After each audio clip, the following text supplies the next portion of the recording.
हृदय भजपरेशं स्वामिनं गुण्डमाख्यं नयन निखिल लोकाधारमालोकयेशम्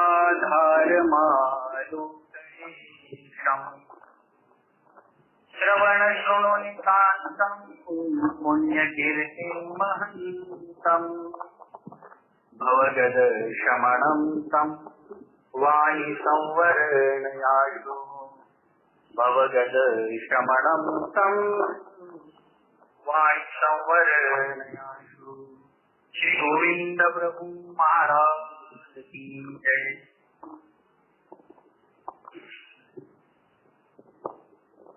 नेहमीचे श्री प्रभूची करा तोडी वेळा तोणाची बात काही दे। या श्रीप्रभू बाबांच्या लीळांचं चिंतन करण्यासाठी, श्रवण करण्यासाठी, अमृतपान करण्यासाठी उपस्थित झालेले सर्व आदरणीय अच्युत जोशी बंधू आणि भगिनी,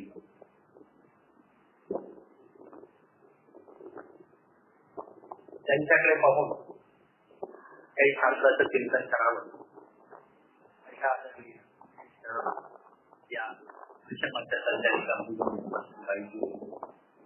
माझे धर्मबंधू आदरणीय ऐकून झाले।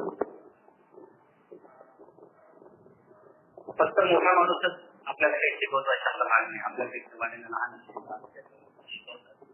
फक्त आपल्याकडे ती गुणग्राहकता असली पाहिजे। आदरणीय अर्जुन दादांना एक रस्ता असल्यापासून पाहतो। खरं तर शास्त्राची जिज्ञासा माझ्यापेक्षा शास्त्रांचा व्यास चांगला आहे, अतिशय तळमळ आहे। शरीराने थोडे अक्षम असतात असं त्यांना धर्मसंवाद होत असतो, येईल हळूहळू आवाज येऊन जाईल। ज्ञानपीठावर निघालीत असलेले शास्त्रीय निर्माण श्री विश्वनाथ बाबा इथे पोहोचण्याच्या अगोदरपासून आपल्या संवादामध्ये असलेले आदरणीय श्री निर्माण शास्त्री या ठिकाणी विराजित असलेले आदरणीय श्री बाबा आपल्या मानव पंथामध्ये खऱ्या अर्थाने काव्यगंगा प्रवाहित करणाऱ्या महदंबेचा वारसा चालवणाऱ्यांचे कविश्रेष्ठ पुण्य निर्माण बाबा सर्व आदरणीय वंदनीय पूजनीय ज्येष्ठ तपस्वी साधवी खूप साऱ्या वंदनीय आहे। आज आम्ही दुपारी भोजन सुरू होतं आणि त्यांनी काल रात्री अमरावतीला होतो। ते म्हणाले बाबा आमच्या बायांचा जन्म हा असा तसं। म्हटलं ताई प्रेमाचा अधिकार हा भजनातून निष्पन्न होतो आणि खरं तर त्याची वारसदार महिला आहे। खरं तर तुम्हाला प्रेमाचा अधिकार जोडण्यासाठी फार सोपं काम आहे। सहज तुम्ही संतुष्ट करू शकता येणाऱ्या साधकाला, पर्यायानं परमेश्वराला संतुष्ट करण्याची क्षमता। आदरणीय कविलेवाची आचार्य श्री साळकर बाबा नेहमी म्हणायचे जगाच्या उद्धाराचा मार्ग महानुभावांच्या पोटातून जातो। कारण भजनातून अधिकार घडतो, अधिकारातून योग्यता वाढते आणि योग्यतेतूनच निश्चितपणे आपण अग्रक्रमित होत असतो। म्हणून श्री बाबांचं स्मरण करूया। अगदी काही दिवसापूर्वी जे ईश्वर दर्शनाला गेले ते महाराष्ट्रात आदरणीय श्री मोठे सातारकर बाबा एक एक अधिकरण ईश्वराकडे मार्गस्थ होत आहेत। मनामध्ये बऱ्याच जास्त पाहतो, बऱ्याच लोकांना असं वाटतं की आपल्याकडे दुःख करून दिलं जातं, त्याच्या पाठीमागचं कारण फार महत्वाचं आहे। त्यांनी त्यांच्या धर्मस्वरूपाने ईश्वर जोडला हा खरा पुरुषार्थ आहे। बाह्य गोष्टी तुम्ही आम्ही सर्वजण जोडतो, पण ईश्वर जोडण्याचा जो पुरुषार्थ आहे हा साधा त्यांनी केला आहे। त्यांचं सर्वांचं आपण स्मरण केलं पाहिजे। उलट आपण दुःख यासाठी केलं पाहिजे की त्यांचं जे शुभचिंतनाला आपण पारखे झालो ते दुःख आपल्याकडे असलं पाहिजे आणि देवाला प्रार्थनाही असली पाहिजे। त्या दृष्टीनं आपण या सर्वांचं स्मरण करूयात। ज्यांच्या आज्ञेनं आपल्या सभेमध्ये पोहोचलो ते आदरणीय दैवाचे सुखश्री आणि श्री प्रभूच्या पाठशाळेचे संचालक बाबा आणि सर्व आदरणीय आचार्य पण सर्व आदरणीय वास्तविक आणि खऱ्या अर्थानं आपली श्रद्धा समर्पित करण्यासाठी उपस्थित झालेले मालिक 3 महिन्यापूर्वी आमचा कार्यक्रमाचा संवाद सुरू झाला। कार्यक्रमाचे आदरणीय अर्जुनदादांनी मला फोन केला, बापू असा नियोजन आहे। म्हटलं मी सेवेत आहे, तुम्ही सांगा ते सेवा। त्यांनी मला संचालनासाठी आग्रह करता स्वाभाविक त्याचं प्रेम आहे। म्हटलं बाबा असं असं आहे, बरीच मंडळी आहे आणि मी म्हटलं तुम्ही पंगत वाढायची माझी तयारी, मी ते सेवे करतो, पण सूत्र संचलनाचा भार नका देऊ. त्या प्रेमातून फोनही करत करत आम्ही इथपर्यंत पोहोचलो. नियोजन झालं आणि मग नकळत कुठेतरी सुरुवातीला म्हणालो की नेहमीची स्त्री प्रवृत्ती ते आपण ठरवून होत नाही. नकळत आदरणीय जेव्हा दादांची माझी चर्चा सुरू झाली मग त्यांनी मला प्रसंग सांगितला की 2012-13 श्रावणीच्या मंदिराचा सर्व ते कार्य पूर्णत्वाला गेलं आणि मग तिथल्या संतांनी प्रसन्न होऊन तो श्रावणीचा महत्वाचा विशेष आपल्या सगळ्यासाठी ते उपस्थित करून दिला. त्या विशेषाच्या अधिष्ठानाच्या पाठीमागे प्रसन्नता काम करते, गुरुकुळाची प्रसन्नता काम करते, अधिकरणाची प्रसन्नता काम करते. ते वंदन केल्यानंतर आपल्यालाही लाभ होतो. आचार्य श्री गुर्जर शिवसंत प्रसादमध्ये आपण अभ्यास 3 ठाई तो अन्वय आठवावा अशी परंपरा आहे. ज्यांनी तो विशेष आपल्याला दिला त्यांना तो कुणाकडून प्राप्त झाला, कसा प्राप्त झाला, तो जर धर्मबुद्ध्या आला असेल तर निश्चित वंदन करणाऱ्यालाही त्याचा लाभ मिळतो. म्हणून या सगळ्यांची फार मोठी गुरुम करण्याची शोध आपल्या मागितली आहे. या दृष्टीनं चिंतन सुरू असताना परमेश्वर कोणीचा राजमठ या विषयावर थोडंसं कथाकथन करावं, चिंतन करावं त्याची चर्चा आमची सुरू होती. आणि मग जसं दिवस जवळ येत होता मग असं मनामध्ये वाटलं की आपण निश्चित राजमठाकडे जाऊ, त्या दृष्टीने पाहिलं पाहिजे. आणि मग 2 दिवस मी परमेश्वरपूरला होता. आदरणीय बाबाही होते. पहाटे 4 पासून संध्याकाळपर्यंत तिथे सगळ्या स्थानांचा थोडंसं मोजमाप करणे, कुठलं स्थान कुठली दिशा. आजपर्यंत आपण नेहमी वंदन करत आलो आणि वंदन करत आपण पुढे मार्ग ठेवतो, विडा ठेवतो, पंचाचा उपाय असलेल्या सगळ्या गोष्टी आपण करतो. पण ज्या जाणीवेनं अपेक्षित पद्धतीनं पाहिलं पाहिजे त्या दृष्टीनं पाहिलं जात नाही स्थानाकडे. आणि मग तिथली एक एक वस्तू जर आपल्यासोबत बोलायला लागली तर ती काय बोलेल, तिची भावना काय असेल. बऱ्याचशा वस्तू जड असतात पण जड वस्तूंना सुद्धा भावना असतात. कसं असते कोणीतरी आपल्याला आवडीने एखाद्या निमित्ताने काहीतरी वस्तू देतात, चांगले मार्क्स मिळाले एखादा पेन दिला जातो. पेनचं मूल्य फार नाहीये पण त्याच्या पाठीमागची जी भावना आहे ना ती फार मोठी असते. सहज आशीर्वाद जेव्हा दिला जातो पाठीवरती आपल्या गुरुनिमित्तांनी हात ठेवून दिलेला आशीर्वाद सुद्धा आपल्याला खूप सारं बळ देऊन जातं. म्हणून ही अशी सामग्री आहे, चिंतन असतंय. या सगळ्या दृष्टीनं थोडंसं आपण राजमठाच्या या देवांकडे पाहणार आहोत. या कथाकथनानं मला खूप काही दिलं. म्हणजे तुम्हाला सांगताना मला आनंद वाटतो की तिथे थांबल्यानंतर खूप साऱ्या गोष्टी नव्यानं समोर आल्या. आदरणीय बाबांना माहित आहे ते काही सेवक आहेत पाठीमागे जो राजमठ आहे तो आता जेवणांच्या ताब्यात आहे. थोडासा रोजेचा ते महिना सुरू होता. मग आम्ही त्यांना आग्रह केला ते पहाटे आम्हाला जायला परवानगी दिली आणि 4 वाजता मग माझ्यासोबत अजून एक चालक होतो.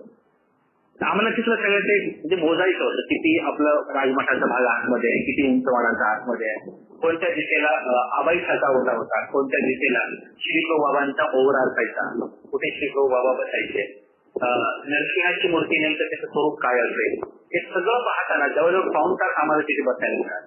त्यावेळी कोणी नव्हते. 3:30 वाजता जाऊन बसलेलो. हे सगळं सांगायचं कारण की आपण खूप चांगल्या गोष्टींना फारसे झालो आहोत. अर्थात यामध्ये इतरांना दोष देण्यापेक्षा आपला अनधिकार आहे असं आपण म्हणायचं. कारण आपला अनधिकार आहे म्हणूनच तो राजमठ आपल्याला नाहीतर आपला अधिकार जर असता तर निश्चितच तो आपल्याला वंदनासाठी फक्त आता इतिहास शोधला गेला बाकीच्या सगळ्या गोष्टी खूप साऱ्या लक्षात ठेवा. संशोधनामध्ये अंतिम असं काहीच नसतं. नवनवीन गोष्टी चिंतन होत जातं आणि त्याच्यातून नवनवीन गोष्टी उपलब्ध होतात. राजमठाच्या खूप साऱ्या गोष्टी या निमित्तानं त्या परिसरातल्या त्या वेळांचे संदर्भ आपल्या समोर आले जेव्हा तर ते समाधान वाटतं की या गोष्टी आपल्याला खूप काही दिलं. तुम्हाला माहित असेल इतिहासाचा अभ्यास होतोय.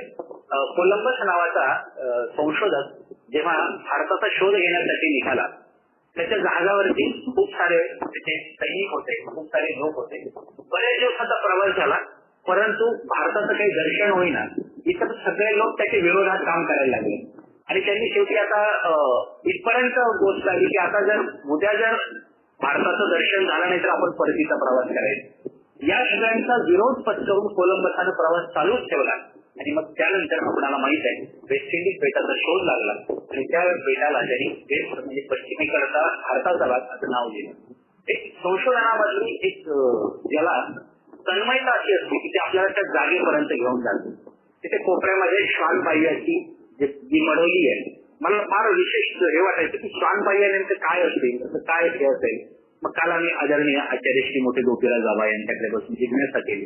तर खूप साऱ्या गोष्टी परंपरेनं आपल्याकडे येतात.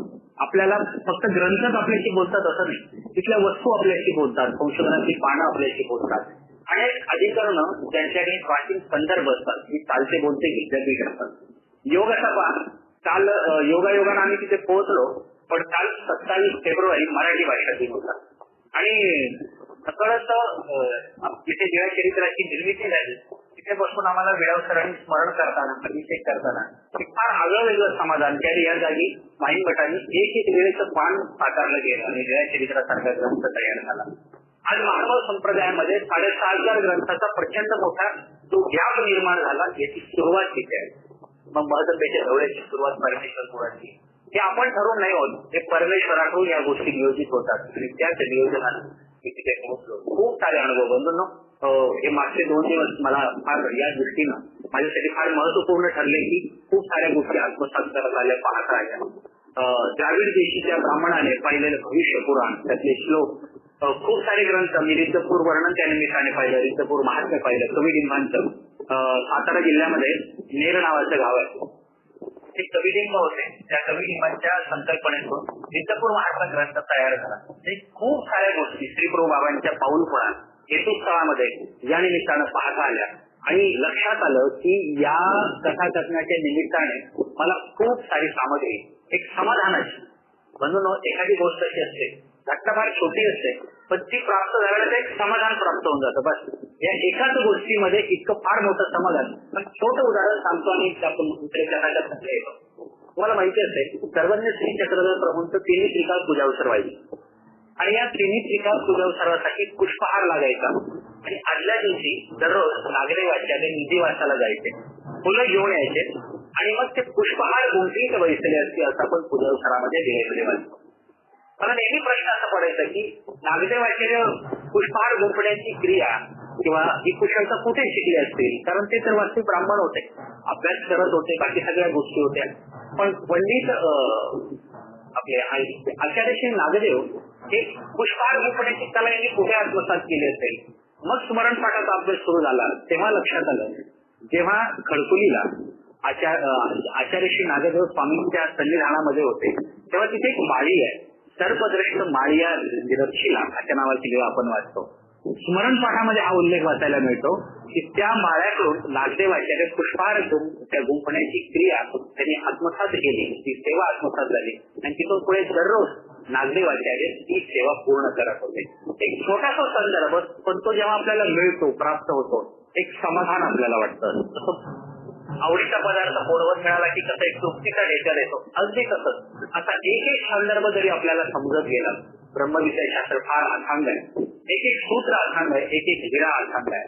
स्मरणामध्ये खूप साऱ्या देवांचे संदर्भ आहेत, परंतु स्थानवंदन करताना, प्रसाद वंदन करताना आपण जेव्हा लीळा वर्णनपूर्वक, लीळा स्मरणपूर्वक वंदन करतो त्याचा आग्रह वेगळा. केवळ डोकं टेकवणं म्हणजे प्रसाद सेवा नाही, केवळ वंदन करणे म्हणजे देवपूजा वंदनातला भाग असं नाही. त्याच्या अनुषंगाने आपण ज्या ज्या लीळेचं चिंतन करतो, पण त्या लीळेची जे सूक्ष्म उठणे बसण्याच्या ज्या गोष्टी असतात, त्या लीळेची सूक्ष्म गोष्टी स्वामी नेमके कोणत्या कालखंडामध्ये तिथे आहे, तिथे सोबत कोण भक्त परिवार आहे, तिथे कशा कशा प्रकारे, जसं अचलपूरला जवळच असलेल्या वडनेर भोजनला जेव्हा रामदेव दादू स्वामींना भेटायला आले तेव्हा गोसाव्याची लोमता श्रीचरणी आसन आहे असं लीळा चरित्रामध्ये वाचलं आणि मग शोध सुरू झाला. ठीक आहे, पण डाव्या बाजूने येऊन एकदा दंडवत करतात असा उल्लेख, परत उजव्या बाजूने येऊन वंदन करतात. म्हटलं बाहेर जर श्रीचरण लोमते सोडलं तर समोरून दंडवत करणं ठीक आहे, ते लोमता श्रीचरणी. मग शोध घेतल्यावर लक्षात आलं की सर्वज्ञ श्री चक्रधर प्रभू झाडाच्या एका फांदीवर बसलेले आणि फांदीच्या दोन्ही बाजूला श्रीचरण सोडलेले असतात. एका बाजूने दादोच येऊन इकडे डोकं टेकवतात, मग पुन्हा दुसऱ्या बाजूने येऊन दुसऱ्या बाजूने डोकं टेकवतात. लीळेतला इतका सूक्ष्म भाग जेव्हा आपण आठवतो हे लीळा स्मरणासाठी उपयोगी होतं. म्हणून लीळा स्मरण लीळेचे ज्ञान व्हावे आपल्या भाषामध्ये म्हणून लीळा स्मरण महत्वाचं आहे. कथा कसं ज्ञानासाठी आहे, लहान मुलाला आपल्याला औषध द्यायचं असतं, पण लहान मुलाची इच्छा नसते, औषध थोडं असतं, मग आपण थोडस त्याची समजूत घालतो, काहीतरी गोड पदार्थामध्ये मधामध्ये मिसळून आपण ते देतो. कथा कसं नाही असतं. लीळेला जेव्हा कथेच्या रूपामध्ये आणलं जातं, कथा ही फार मोठी गोष्ट आहे. छोट्या छोट्या गोष्टीने आपलं बालपण तुम्ही आठवा, आपल्याला बालपणामध्ये अशा खूप साऱ्या कथा ऐकायला मिळाल्या असतात. पण दृष्टांताचा संदर्भ सांगतो तुम्हाला आठवले, लाडाचे बाकीचा दृष्टांत आहे. सर्वंत श्री चक्रधर प्रभू निरूपण करताना म्हणतात, वाटा लाडू जात असेल. आणि लहानपणी दृष्टांत आहे, वाटेने लाडू कसा जात असेल तर त्यावेळेला बाकी काही माहिती नाही. मग आम्ही समजला ही गोष्ट ऐकायचो. मग नंतर कळालं लाडू म्हणजे लाड जातीचा ब्राह्मण, त्याचा उल्लेख आहे. कारण त्याच्या अगोदर आपण कथा ऐकलेली असते. एक म्हातारी असते, तिला गावाला जायचं असतं, ती भोपळ्यामध्ये बसते. मग चल रे भोपळा ही ती कथा आपण मुलांना सांगतो आणि मुलं त्या कथेमध्ये हरवून जातात. कथा अशी जागा आहे, लक्षात ठेवा. कथेमध्ये माणूस हरवतो. सर्वज्ञ श्री चक्रधर प्रभू जेव्हा धानाईसाला काऊची कथा सांगतात आणि ती धानाईसा हट्ट विसरून जाते, तेच सर्वज्ञ श्री चक्रधर प्रभू इकडे पंडित माहिम भटांना हस्तीचा दृष्टांत सांगतात. दृष्टांत म्हणजे सुद्धा कथाच आहे. कथेमध्ये माहिम भट्ट सुद्धा दंग होऊन जातात आणि त्या सर्वज्ञांना पराभूत करण्याच्या हेतून आलेल्या माहिम भटांना त्याचा विसर पडून जातो. कथा दृष्टांत आपण सायंकाळच्या पूजावसरामध्ये सुद्धा म्हणतो का, रात्री परावर कथा कथिता उठेले. पूजावसर काळांनी सांगितले, रात्रभर स्वामी कथा निरूपण करतायत. लीळा म्हणजे कथा आहे. या कथांचं जेव्हा निरूपण होतं, या कथेमध्ये माणूस हरवल्या जातो. श्रीमद भगवद्गीतेमध्ये सुद्धा कथेचा उल्लेख तुम्हाला सापडेल. सर्वज्ञ श्री चक्रधर प्रभूंच्या सूत्रामध्ये सुद्धा. कारण जेव्हा महादेवचा विचारते जी परस्परांना भेटल्यानंतर कोणता विधी केला पाहिजे, तेव्हा सर्वज्ञ श्री चक्रधर प्रभू निरूपण करताना सांगतात, बाई एकीच्या कथा वार्ताच येते. इथे कथा शब्द आहे. कथा हे काम करते. आपल्या पूर्वजांच्या, आपल्या पूर्व अवतारांच्या, आपल्या पूर्वसुरींच्या ज्या कथा आपण आठवतो. आदरणीय कैवल्यवासी श्री मोठे संवत्सरचे बाबा अशा प्रकारे प्रसाद वंदन करत होते, सेवा करत होते. त्यांच्या बोलण्यामध्ये अशी पवित्रता होती. ती ऐकलेली घटना आपल्यासाठी ती कथारूप असते. खूप साऱ्या मधून अशा गोष्टी, एक एक घटना जर सांगितली तर तुमच्या अंगावर काटा येईल. इतक्या महत्वपूर्णतेच्या असलेल्या त्या कथा आपल्या अंतःकरणामध्ये बीजरूप झालेल्या असतात. ज्या आदरणीय ज्यांच्या शिवास्तनी अनुसरण धर्मामध्ये प्रवेश केला ते धर्मानिमित्त आदरणीय माळवण्यामध्ये त्याने फार सुंदर संदर्भ सांगितला.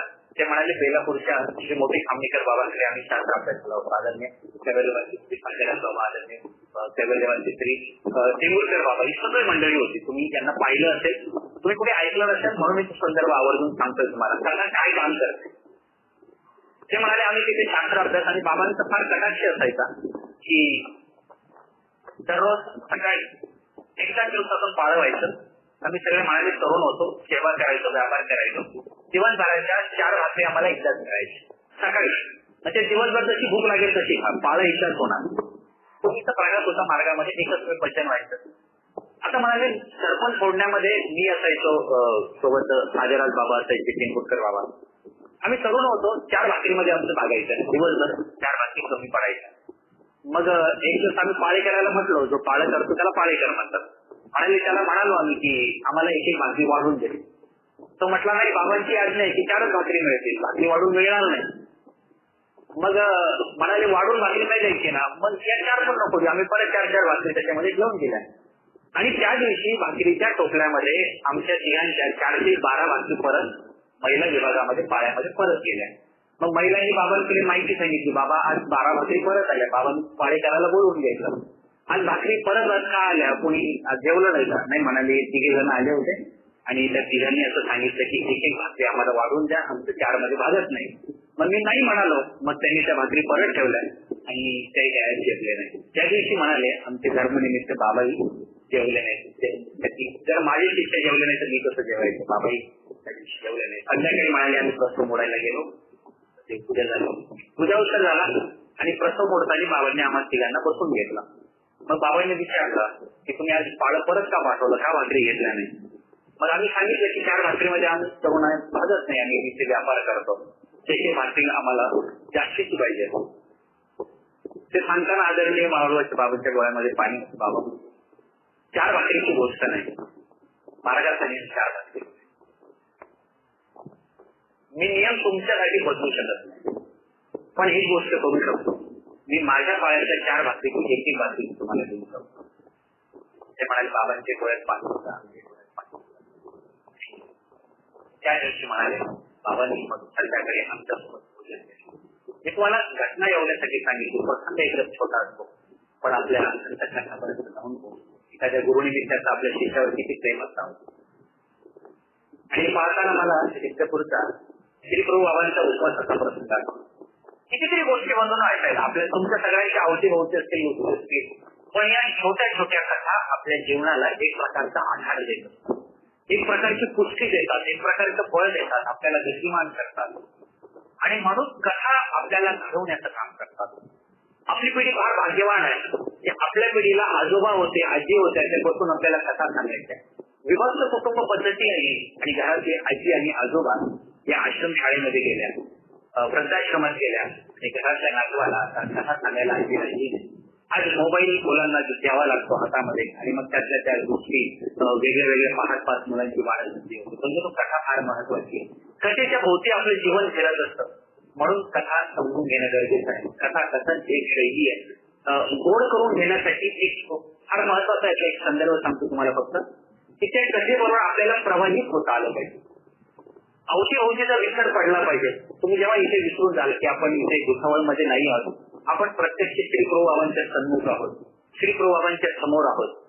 आणि मग तिथे चाललेल्या सर्व लीला, सर्व घटना आपण जेव्हा ऐकतो, आत्मसात करण्याचा प्रयत्न करतो, आपण स्वतःला हरवून जातो. विराट कथाकथनामध्ये स्वतःला हरवणं गरजेचं असतं. जेव्हा आपल्या स्वतःचा विसर आपल्याला पडतो, तेव्हा परमेश्वराच्या त्या लीळेमध्ये आपण रममाण होतो. त्या लीळेच्या ठाई, मूर्तीच्या स्मरणाच्या ठाई लयांगता व्हावे अशा आपल्या भाषामध्ये संदर्भ पाहायला मिळतो. म्हणून हे लयांगत होता आलं पाहिजे. परमेश्वर पुरीचा राजमठ तुमच्याशी बोलणार आहे. खरं म्हणजे आज सुरुवातीपासून आमच्या गुरुनिमित्ताने त्या एक पैठणचं आम्हाला दर्शन घडवलं. आदरणीय सर्वज्ञ प्रतिष्ठानच्या पदयात्रेमध्ये चालताना वेगवेगळ्या परिसरामध्ये आम्ही कथाकथनाची थोडासा प्रयोग करत गेलो. पदयात्रा भंडाऱ्याला गेली तेव्हा आम्ही भांडारीकार बोलतोय अशा प्रकारचं कथाकथन केलं होतं. ते एका कार्यालयामध्ये पदयात्रा होती. मग तिथे काठावर आम्ही स्थानवंदन करायला सगळा गुरुकुळ गेलेलं, मार्ग गेलेलं. पण तिथलं वातावरण आपल्याला प्रेरित करतं. छिन्नस्थळीला एका पदयात्रेचा समारोप होता. मग छिन्नस्थळी आज बोलत असताना काय बोलत असेल वगैरे वगैरे ती कल्पना करून मग तो लीळा संदर्भ जेव्हा सांगितला गेला, तेव्हा चिंतन करता आलं, तेव्हा लक्षात आलं की त्या 13 लीळा ज्या छिन्नस्थळीच्या संदर्भातल्या त्या आपल्या अंतःकरणामध्ये घर करून जातात.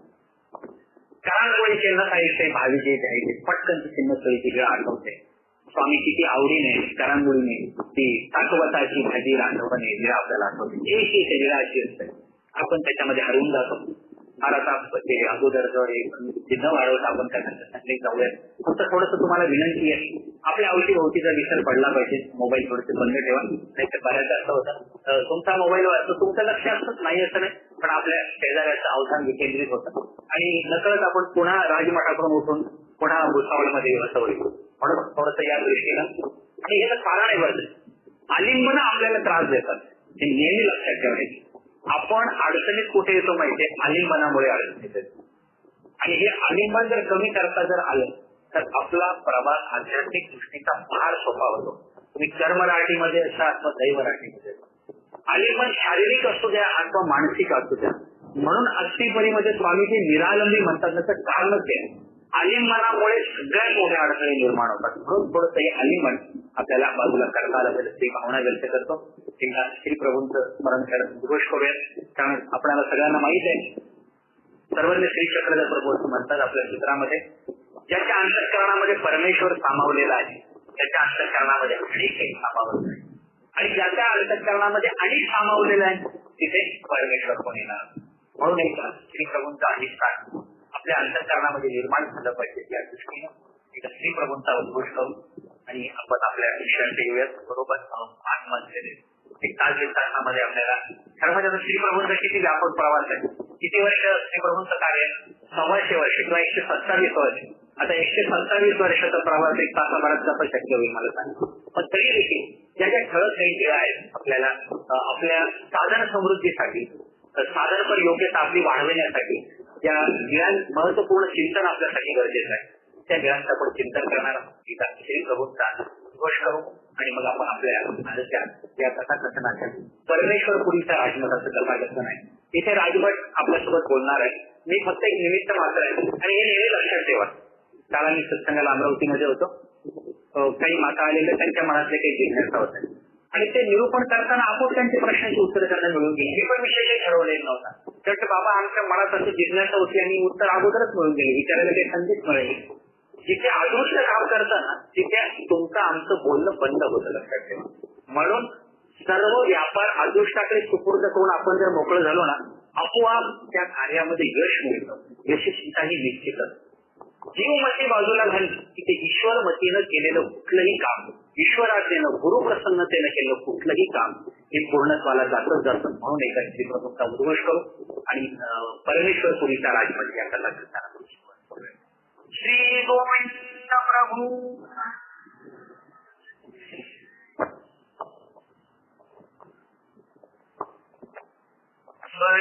श्री चक्रधर नागदेव प्रभुदिया प्रभुदिया श्री प्रभुदय प्रसदा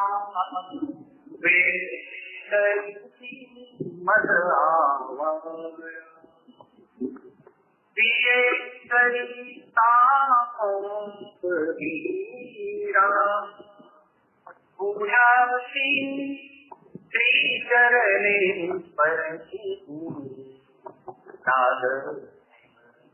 प्रमोदिया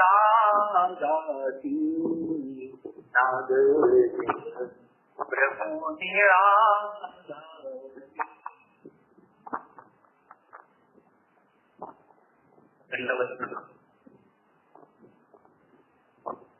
बऱ्याचदा माणूस माणसाची बोलतो. अमोल असलेल्या वस्तूंना सुद्धा बोलण्याची भावना असते. आजवर तुम्ही अनेकदा माझ्या जवळ आलात, माझ्या अवतीभोवती थांबलात, पण प्रत्येक वेळेला डोकं टेकून पत्रम पुष्पम विडा समर्पण करून तुम्हाला जाण्याची, म्हणून मला तुमच्याशी बोलता आलं. आज बऱ्याच दिवसांनी मला तुमच्याशी बोलायचं. अवतीभोवती काही दिसलं नाही आणि आवाज आला तर माणूस घाबरून जातो. तुमच्याही मनात प्रश्न निर्माण झाला, हो मी राजमठ बोलतात. आज मला तुमच्याशी बोलायचं. अनंत वर्षाचा असलेला माझा प्रवास मला तुम्हाला सांगायचा. आज तुम्ही माझ्यापासून दुरावलेले आहात, मी तुमच्यापासून. नेहमी असं वाटतं की ती सुवर्ण काळ होता, ज्या सुवर्ण काळामध्ये माझा आत्मा असलेला श्री प्रभू बाबांचा अवतार माझ्या डोळ्यासमोर होता. आज मी ठरवलं तर श्री प्रभू मला दिसत नाही. तुमच्या आणि माझ्यामध्ये हो ठीक आहे, म्हणून मला तुम्हाला पाहता येत नाही, परंतु तरी सुद्धा मी डोळे बंद करून तुम्हाला पाहण्याचा प्रयत्न.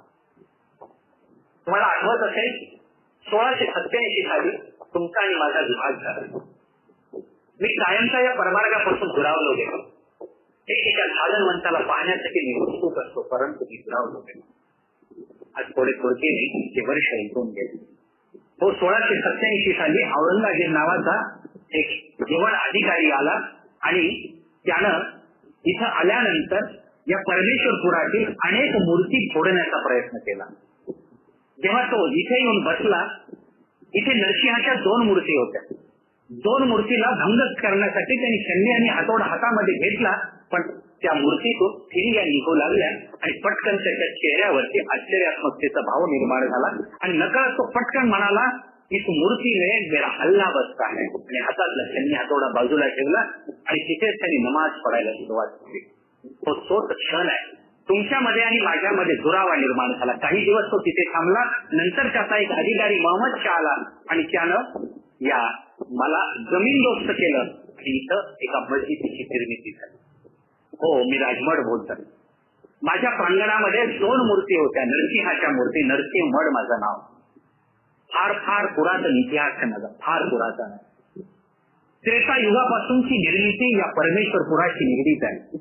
आज तुम्ही ज्याला रिद्धपूर म्हणतात की नाही, साधनदाता सर्वज्ञ श्री चक्रधर प्रभूंनी या नगरीला परमेश्वरपूर असं वास्तव्याचं नाव दिलं. एका प्राचीन आरतीमध्ये संदर्भ असा मिळतो, पवित्र रुद्धपुरी चहुयुगीच्या 4 दिशा खेळ श्रीहरी. 4 वेगवेगळ्या युगामध्ये वेगवेगळे अवतार या परिसरामध्ये क्रीडलेले आहेत. तुम्हाला तर फक्त श्री प्रभूच माहिती आहे. कृतयुगातील हंसावताराचा याच्याशी संबंध आहे. त्रेता युगातील दत्तात्रय प्रभूंचा सुद्धा संबंध इथे आलेला आहे, नगरीशी आलेला. कवी टिपांच्या विश्वपुरू 72 या ग्रंथामध्ये ऋषपुरीच्या 3 आख्यानाच्या कथा सांगितलेल्या आहेत. त्यामध्ये एक नरसिंहाची कथा आहे, त्यामध्ये एक ऋषिक ऋषीची कथा आहे आणि त्यामध्ये एक जमदग्नीची कथा आहे. त्रेतायुगापासूनचा माझा प्रवास आहे, फार फार पुरातन आहे, फार पुरातन. आज अनंत वर्ष उलटून गेली, कालखंड उलटून गेला, अनेक दिवस निघून गेली, येणारी जाणारी माणसं काळाच्या ओघामध्ये नष्ट झाली. परंतु माझ्या अंतःकरणामध्ये दबलेल्या अनेक भावना मला आज तुम्हाला सांगायच्या आहेत. माझं अंतःकरण, माझं हृदय तुमच्या समोर मोकळं करायचं आहे. हो, दगड सुद्धा बोलतात, पाषाण सुद्धा बोलतात. तुम्ही सुद्धा अनेकदा अहिंसा वेरूळच्या लेण्या पाहायला गेल्या असाल. काय होती दगड तर मग त्या पाषाण सुद्धा तुमच्याशी बोलतात, बोलतात की नाही? त्या पाषाणाच्या मूर्ती बोलतात, पाषाणाच्या मूर्तीच्या चेहऱ्यावरचे भाव सुद्धा तुमच्याशी बोलतात. आज मला आकार नाही, मी कलिंगोत्सव झालेलो आहे, तुमच्यामध्ये आणि माझ्यामध्ये भिंत आहे. इसवी सन 1897 मध्ये माळवा पंथाचा एक महंत तयार झाला. त्या महंताला अमरावतीच्या कोर्टामध्ये यवनांच्या विरोधामध्ये दावा ठोकला, विजय निर्माण झाला. परंतु केलेल्या विनंतीवरून महानुभावांनी पुन्हा यवनाला तिथे प्रवेश दिला. हो, सुरुवातीला ही सगळी मंडळी इथे नमाज पडायला यायची ना, तर माझ्या प्रांगणातून रायांगणातून अक्षरशः चपला पादुका घालून यायची. मला फार वाईट वाटायचं, फार वाईट वाटायचं. त्याचा काही हेच नव्हता. पण त्यांनी विनंती केल्यानंतर महंत हरिराज गुरु दत्तराज बाबा बिडकर यांनी इथे इसवी सन 1897 मध्ये भिंत बांधली आणि यवनांना पश्चिमेकडून प्रवेश केला आणि तिथून मात्र तुमचा माझा अंतर बाहेर. मी आज तुमच्याकडे पाहतो, पण त्या भिंतीच्या आडून पाहतो. मला तुम्हाला भेटायचं असतं, मला तुमच्याशी बोलायचं असतं, संवाद करायचा असतो. पण आज तुमच्यामध्ये माझ्यामध्ये भिंत आहे, पण या भिंतीच्या पलीकडे जाऊन मला तुमच्याशी बोलायचं. मी आजवर अनेकदा तुमच्याशी बोलण्याचा प्रयत्न केला, पण बऱ्याचदा तुम्हाला वेळ मिळाला नाही. म्हणून मला माझा अंतःकरण तुमच्याशी मोकळं करता आलं नाही. आज योग फार चांगला आहे. काहीतरी प्रसंगाच्या निमित्तानं तुम्ही आलात, माझ्या आवारामध्ये बसलात आणि म्हणून आज मला तुमच्याशी बोलायचं. माझ्या अंतःकरणातल्या अनेक असंख्य असलेल्या घटना प्रसंगाला मला तुम्हाला सांगायचं. माझं हृदय तुमच्याशी मोकळं करायचं. हो, मला आठवतो तो दिवस. त्या दिवशी या परमेश्वरपुराच्या या प्रांगणामध्ये, या परिसरामध्ये एका लहानग्या असलेल्या कर्तृत्ववान पण अतिशय गोंडस दिसणाऱ्या गोंडो या नावाच्या एका ईश्वर पुरुषाचं आगमन या परिसरामध्ये झालं. तात्पूर त्याचं जन्मगाव, त्याच्या मातृगावच्या मामा मावशांचा तो वाढलेला आणि त्याच्या आई वडील काळाच्या ओघामध्ये ईश्वर दर्शनाला गेले. मामा आणि मावशी त्याला घेऊन या परमेश्वरपुरामध्ये आले आणि इथे आल्यानंतर मी दुरून त्याला पाहत होतो. अतिशय तेजोबंद दिसणारा, थोडासा त्यांना गौरवर्ण पण काळसर असलेला हा गोंडो नावाचा बालक.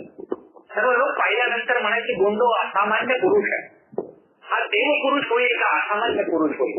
परंतु हा जीव नाही हे सगळ्या लोकांना समजत असायचं. अगदी इथेच पलीकडे हाकेच्या अंतरावर ईश्वर नायकाचा आवार होता, शेजारी केशव नायकाचा आवार, चिकोपाध्यांचा आवार. हा सगळा परिसर परमेश्वरपूर म्हणजे ही रिद्धपुरी काशी. तुमच्या माहितीसाठी मी ही गोष्ट सांगतो की ऋषिक ऋषीनं इंद्राची आराधना केली आणि इंद्र देवता प्रसन्न झाली. या इंद्र देवतेनं या ऋषिक ऋषीला निमित्त करून नवनिधी या परिसराला प्रदान केल्या आणि या परिसराचा नाव रिद्धपूर झालं.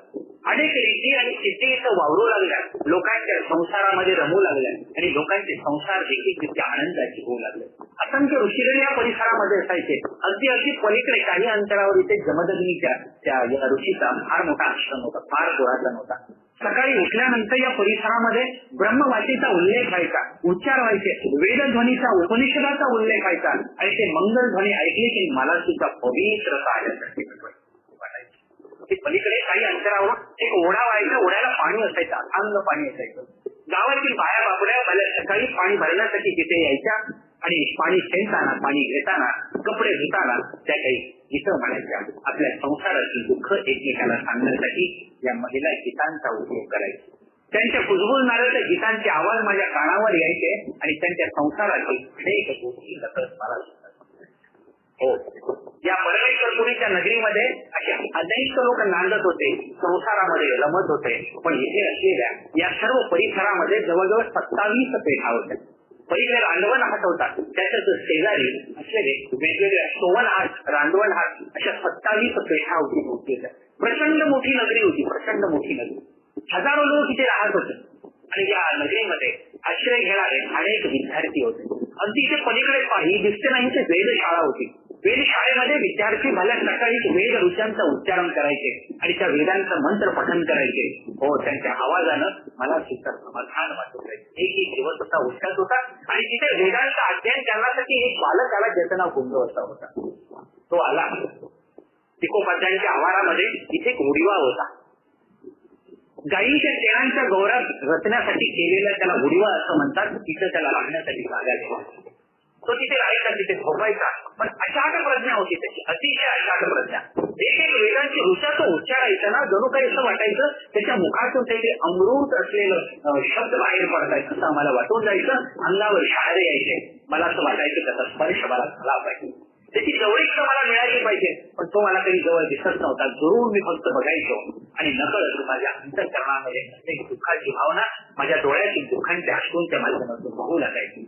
हो, मला दुरूनच तो गुंडो नावाचा बालक दिसायचा.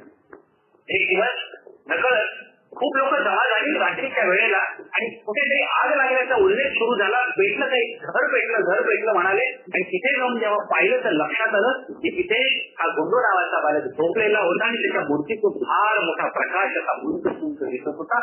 अगं गाव जमा झालेलं होतं, फक्त वाड्याला आग लागली ती. तिथे आग लागलेली नव्हती. त्या मूर्तीतून बाहेर येणारा प्रकाश जेव्हा दिसत होता, सर्व लोकांचे चेहरे आश्चर्यानं तिथे व्याकुळ झालेले. आणि त्या दिवशी मात्र तिकोपाध्यायांनी, ईश्वर नाईकांनी ठरवलं की आता इथे पूर्व्यामध्ये या गुंडोला झोपू द्यायचं नाही, पलीकडे एका ओट्यावर तिची राहण्याची व्यवस्था केली. तेव्हापासून हा गुंडो नावाचा बालक त्या उडीवामध्ये 12 वर्ष राहिला. थोडके दिवस नाही, 12 वर्ष राहिला. आणि बाहेर तो ओटा आहे की नाही, त्या ओट्यावरती, पूर्वाभिमुख असलेल्या या ओट्यावरती हा गुंडो नावाचा जो बालक आहे, पुढे ईश्वर पुरुष म्हणून लोकांमध्ये तो विख्यात झाला, सुप्रख्यात झाला. तो जवळजवळ 60 वर्ष तिथे राहिला. तिकोपाध्यायांच्या आवारामध्ये 60 आणि 1272 वर्षाचं वास्तव्य या श्री बाबांचं तिथं झालं. दररोज झाल्या पहाटे उठावं आणि ग्राम प्रदक्षिणेला निघावं. गावातील कोणी महिलेनं जरी विचार केला ना, आज राऊळ येते माझा पाठ घासून देते, आणि राऊळ बरोबर त्या वेळेला जाऊन तिथे पोहोचायचे आणि तिथं पाठ सुद्धा घासून द्यायचे. कितीतरी घटना प्रसंगामध्ये एक कुटुंब होतं.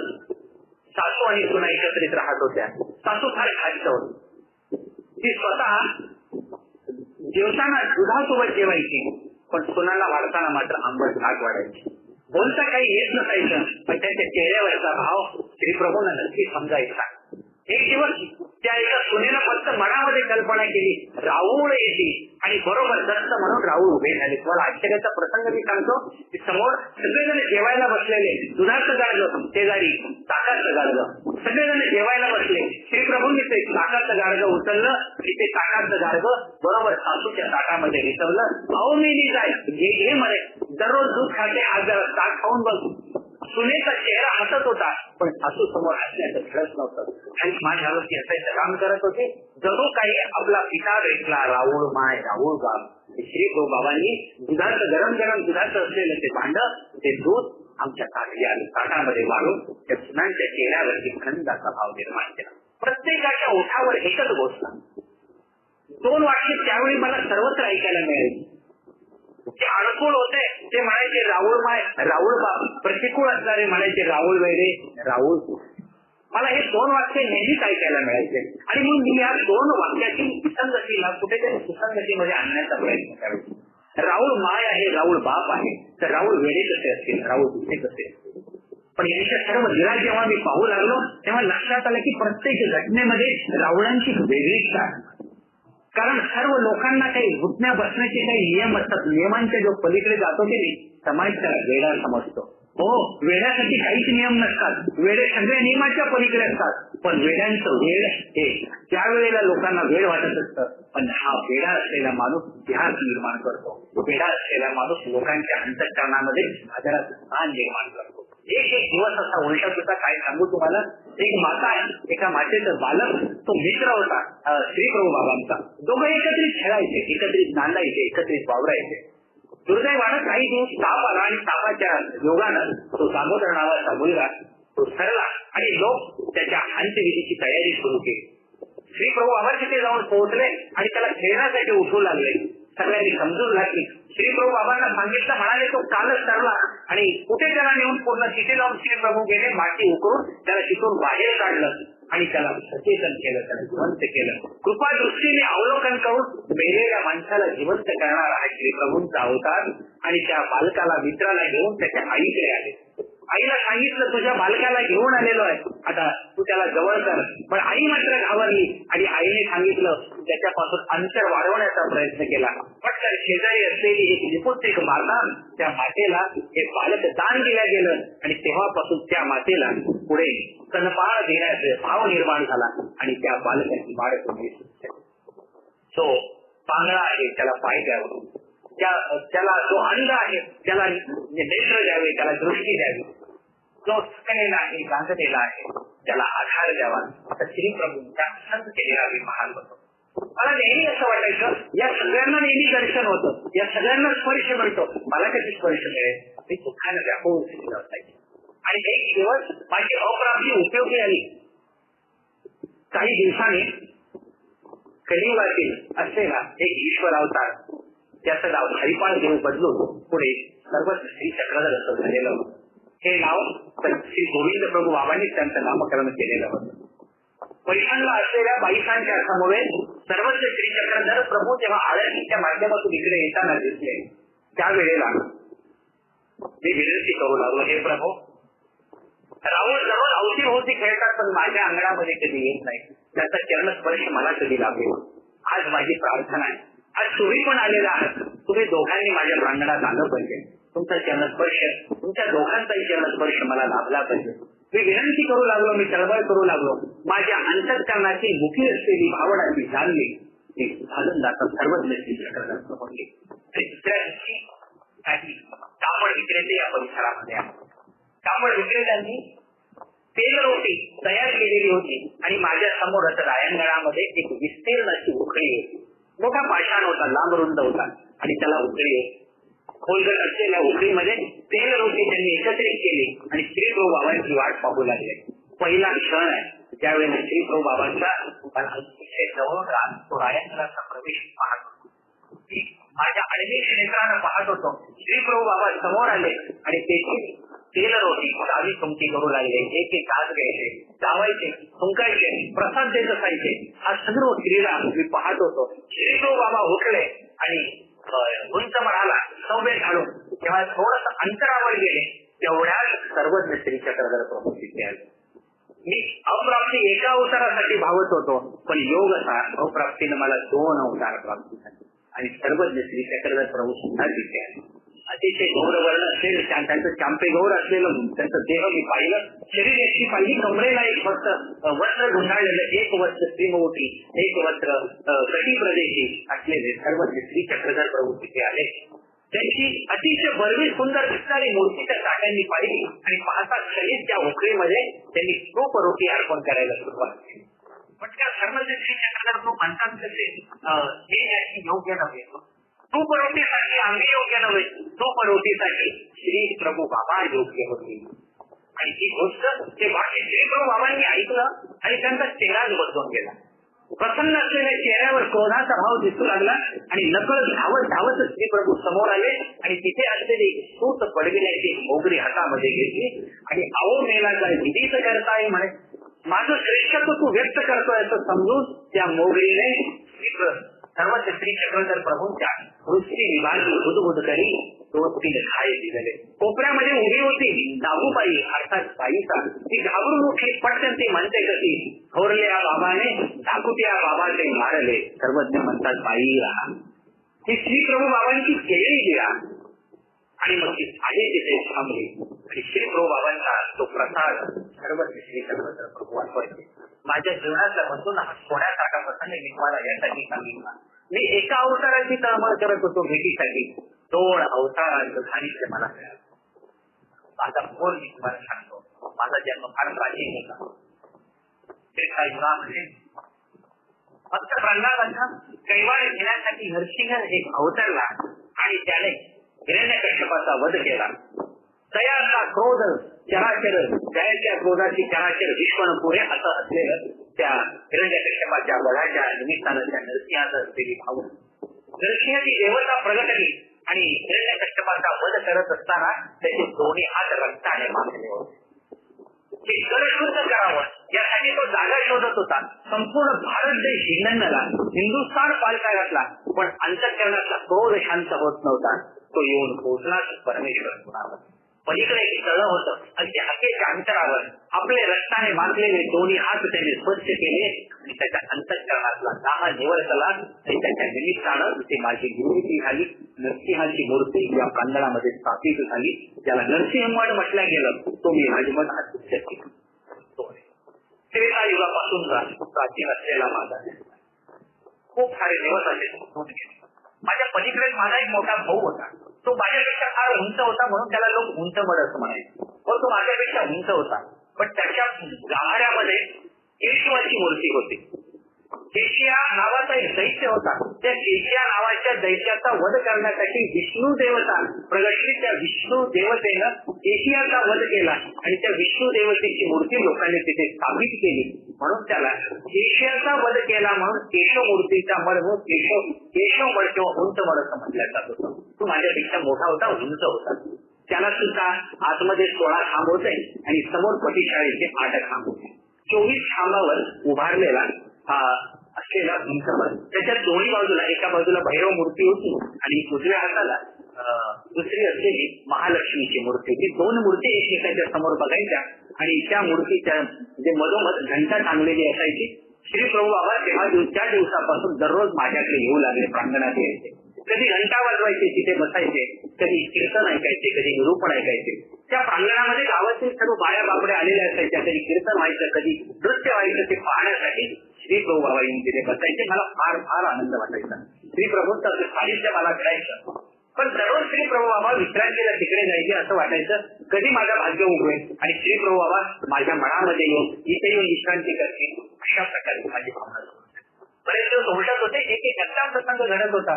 इथून उंच असलेलं समोर एक महाद्वार. त्या महाद्वाराला जो ते कवाड होतं ते जरा लांबट होतं. ते पटकन लागून जायचं. काही भक्त परिवार आलेला ते दरवाजा धरून उभा राहायचे आणि महाद्वारातून इकडून चढून जाण्यासाठी रायंगणातून 5 पायऱ्या होत्या आणि पलीकडे उतरण्यासाठी 5 पायऱ्या होत्या. या 5 पायऱ्या चढून महाद्वारामध्ये श्री प्रभू बाबा जायचे आणि समोर भक्त मंडळी मध्ये दांडी पालखी घेऊन यायची. श्री प्रभू बाबा त्याच्यामध्ये बसायचे आणि ग्राम प्रदक्षिणेला प्रवास करायचे. माझ्या पलीकडे अगदी लागूनच स्त्री पुरुषाचा मड होता. ब्रह्मा विष्णू महादेवाच्या 3 मूर्ती होत्या, छोट्या छोट्या मूर्ती. आज तुम्ही जेव्हा महाद्वारामध्ये स्थानवंदनाला येता की नाही, अगदी तुम्हाला तिथे एक छोटी मूर्ती दिसेल. ती महादेव पार्वतीची मूर्ती आहे. ती मूर्ती त्या मठात येत आहे. आणि ही मोठी मूर्ती दिसते की नाही, ती मूर्ती उंच मठाची. ही उंच मठाची केशवाची मूर्ती आणि त्याच्या लगत छोटी मूर्ती तुम्हाला दिसेल ती शंकर पार्वतीची असलेली मूर्ती. 2 उतरायला त्या छोटी होत्या. त्या दोन्हीकडे उभे राहून श्री प्रभू बाबांच्या त्या लीळा सर्वज्ञ श्री चक्रधर प्रभू बघायचे. खूप साऱ्या गोष्टी. एक दिवस श्री प्रभू बाबांच्या भेटीला येत असताना सर्वज्ञ श्री चक्रधर प्रभूंची मागे या ठिकाणी एक मंत्र माहिती मी ठेव केलं होतं आणि ते अर्पण करायचं होतं. ते बरोबर मला एक घटना दिसली. शिकोपाध्यायांच्या आवाराच्या त्या ओट्यावर जेव्हा सर्वज्ञ श्री चक्रधर प्रभूंच्या सन्मुख श्री प्रभू बाबा बसलेले आणि प्रसन्न श्रीमूर्ती बघायची आणि वस्त्र अर्पण करायचा प्रयत्न करायचे.